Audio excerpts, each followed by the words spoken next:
আজি সংগ্ৰামী সেনা অসমকে ধৰি শিৱসাগৰৰ বিভিন্ন জাতীয় জনগোষ্ঠীয় সংগঠনে ঐক্যবদ্ধভাৱে ONGCয়ে যি বহিৰাগত কোম্পানীক তেওঁলোকৰ লাভজনক খনন ৰিগসমূহ গতাই দিয়াৰ কাৰ্যত আমি আজি অৱস্থান ধৰ্মঘট কাৰ্যসূচী হাতত লৈছোঁ। আৰু ONGCক আজি অৱস্থান ধৰ্মঘট কাৰ্যসূচীৰ স্থলীৰ পৰা আমি সকীয়াই দিছোঁ যে কোনো কাৰণতে এই বিদেশী বহিৰাগত কোম্পানীক কিন্তু ইয়াত বৰপীয়া পাৰি দিয়া যিটো কাৰ্য, এই কাৰ্যৰ পৰা যাতে ONGC বিৰত থাকে।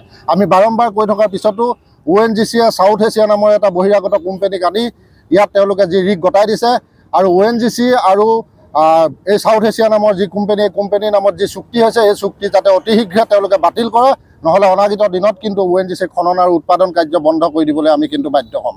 আমি বাৰম্বাৰ ONGCক কৈ আহিছোঁ যে তেওঁলোকে বাৰম্বাৰ কৈ থকাৰ পিছত তেওঁলোকে কয় যে কৰ্মচাৰীৰ অভাৱ। আমি জানিব পৰাত এতিয়ালৈকে ONGCত 1000তকৈ অধিক পদ খালী হৈ আছে।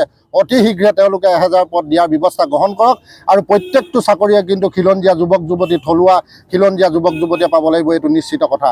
আৰু আমি বাৰে বাৰে কৈ থকাৰ পিছতো বহিৰাগত কোম্পানী চাউথ এছিয়াক আনি ইয়াত যি ৰঙা দলিচা পাৰি দিছে, ই কেতিয়াও কোনো কাৰণত হ'ব নোৱাৰে। আমি দৰকাৰ হ'লে ONGC বন্ধৰ দৰে এটা কঠোৰ স্থিতি ল'বলৈ কিন্তু আমি বাধ্য হ'ম। আমাৰ অসমীয়াৰ সম্পদ আমাৰ অসমীয়াৰ হাতত থাকিব লাগিব, এইটো নিশ্চিত কথা। আৰু ONGCক কিন্তু এই বহিৰাগত কোম্পানীসকলক দিয়াৰ পৰা যাতে বিৰত থাকে, তাকে আমি আজি এই অৱস্থান ধৰ্মঘটস্থলীৰ পৰা দাবী উত্থাপন কৰিছোঁ। আমি চৰকাৰক আজি এই অৱস্থানস্থলীৰ পৰা আমি মুখ্যমন্ত্ৰী ডাঙৰীয়ালৈও আহ্বান জনাইছোঁ। আপোনালোকৰ মাধ্যমৰ জৰিয়তে আমি মুখ্যমন্ত্ৰী ডাঙৰীয়া আমি হস্তক্ষেপ দাবী কৰিছোঁ, যাতে ONGCয়ে যি এই